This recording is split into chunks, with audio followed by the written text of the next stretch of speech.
Di depan media Korea, Erick Thohir sebut banyak pihak yang iri prestasi melesat timnas Indonesia dalam waktu sekejap. Pelatih timnas Vietnam sindir Coach Shin Tae-yong sampai katakan hal mengejutkan ini. Jangan lupa tekan tombol likes dan simak berita selengkapnya.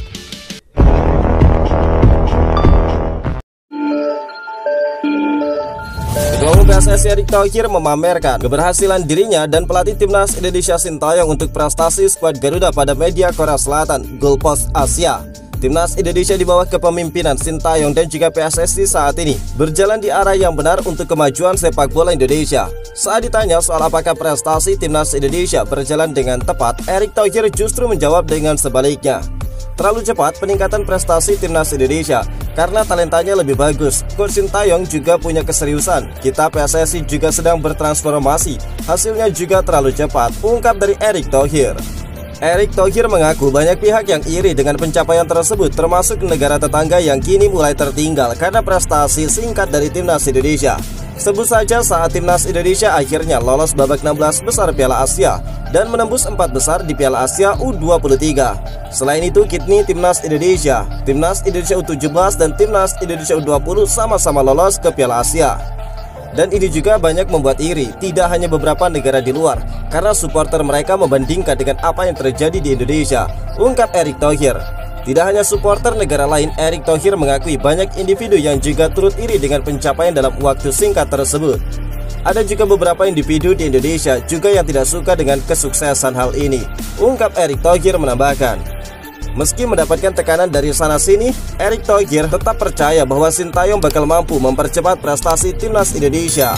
Menariknya, nama Inggris Shin Tae-yong adalah Erick yang membuat Erick Thohir merasa klik sejak pertama bertemu dengan pelatih asal Korea Selatan ini. Tetapi ini bukan alasan untuk berhenti, justru saya bersama Coach Shin Tae-yong dan saya yakin Coach Shin Tae-yong lebih bersemangat lagi mempercepat prestasi dari timnas Indonesia. Coach Shin Tae-yong pernah cerita, mungkin Tuhan menyatukan kita untuk membangkitkan sepak bola Indonesia dari tidurnya, tambah dari Erick Thohir.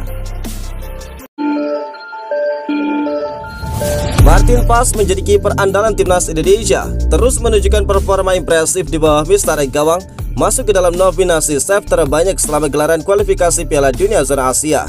Berkat aksinya, Indonesia berhasil meraih kemenangan penting dalam laga melawan Arab Saudi di grup C babak ketiga kualifikasi Piala Dunia.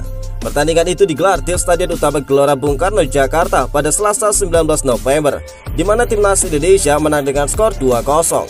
Penampilan solid dari Martin Paes juga menjadi kunci sukses timnas Indonesia di pertandingan itu. Arab Saudi yang dikenal dengan serangan agresif mencatatkan total 23 tembakan sepanjang pertandingan. Dari jumlah itu, 3 diantaranya tepat mengarah ke gawang. Tapi berkat refleks dan juga ketenangan dari Martin Paes, semua tembakan itu berhasil digagalkan. Martin Paes kini telah masuk ke dalam jajaran kiper dengan jumlah penyelamatan atau save terbanyak di kualifikasi Piala Dunia di zona Asia. Hingga saat ini dia mencatatkan total 20 penyelamatan hanya dalam 6 pertandingan sejak mulai membela Indonesia pada babak ketiga. Statistik ini semakin menegaskan peran Martin Paes dalam menjaga asa Indonesia untuk lolos dari kualifikasi.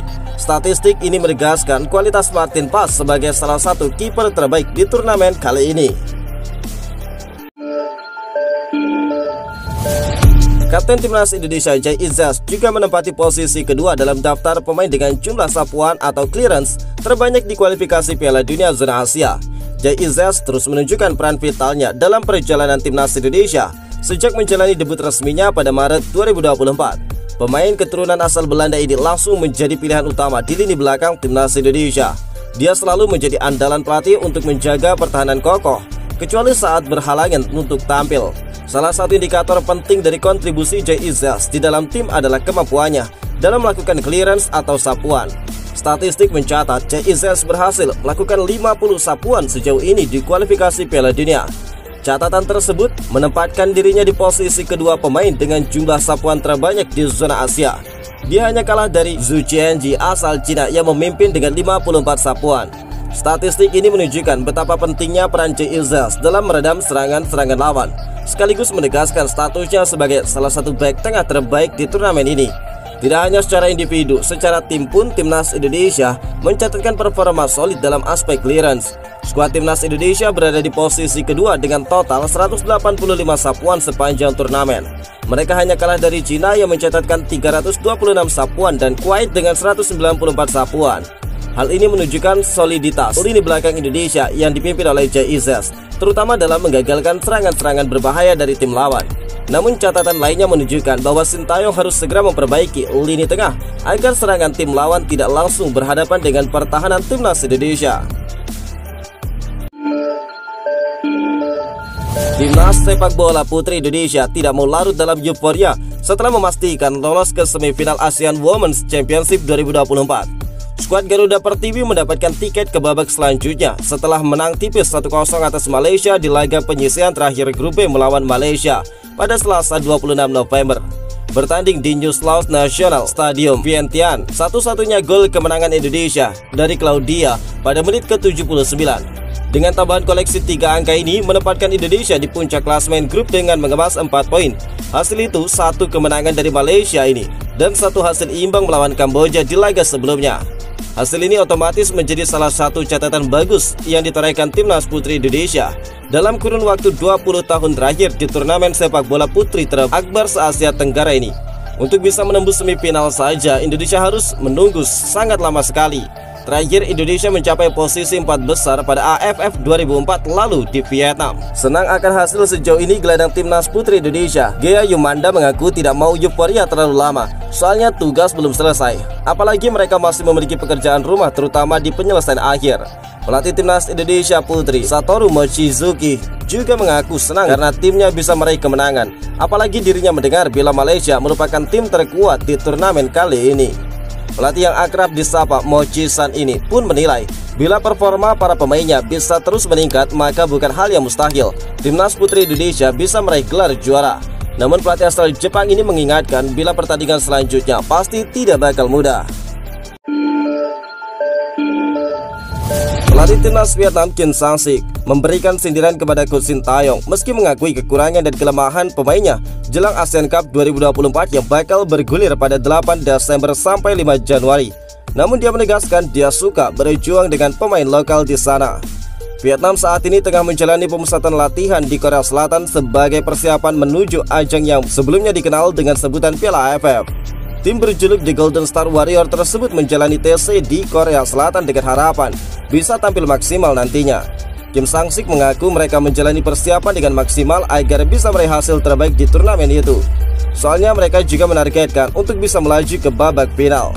Vietnam dijadwalkan akan menjamu timnas Indonesia di Vietri Stadium Buto pada 15 Desember. Di grup B kami bergabung dengan Indonesia yang dipimpin oleh pelatih Sintayong. Tujuan pertama adalah finish di 2 besar dan melaju ke semifinal. Tujuan terakhir adalah melaju ke final dan juga menang, kata Kim Sang-sik. Mantan pelatih John Book Hyundai Motors tersebut mengungkapkan bahwa ada beberapa kekurangan yang harus dibenahi timnya. Menurutnya Vietnam memang memiliki banyak pemain bagus dan juga berbakat. Namun ada beberapa kekurangan yang harus diperbaiki, seperti pengorganisasian saat bermain dan keseimbangan yang masih kurang. Kami perlu meningkatkan manajemen permainan, keseimbangan dalam menyerang dan juga bertahan. Saya tidak tahu berapa banyak waktu yang bakal diberikan kepada saya, tetapi yang bisa saya lakukan adalah memaksimalkan kemampuan setiap pemain lokal dan juga tim ini, ungkap dari Kim Sang-sik.